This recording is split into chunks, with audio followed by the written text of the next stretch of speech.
In this video, we'll show you what to do if WhatsApp calls are not showing up on your screen on your Android phone. So to fix this, first head to the WhatsApp app. Now open its settings menu. Now here you will need to go to notifications. Now in this menu, tap the three dot icon at the top and then select reset notification settings and then select reset to confirm. Once you have done this, simply long press on the WhatsApp app icon and then tap this info icon. Now here you will need to go to notifications. Now scroll down and then tap on notification categories.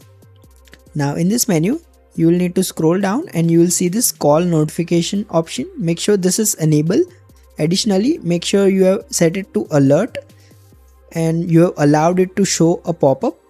If you don't see the notification categories option on your Samsung phone, what you can do is head to the settings app, go to notifications and then go to advanced settings and enable this option, that is notification categories.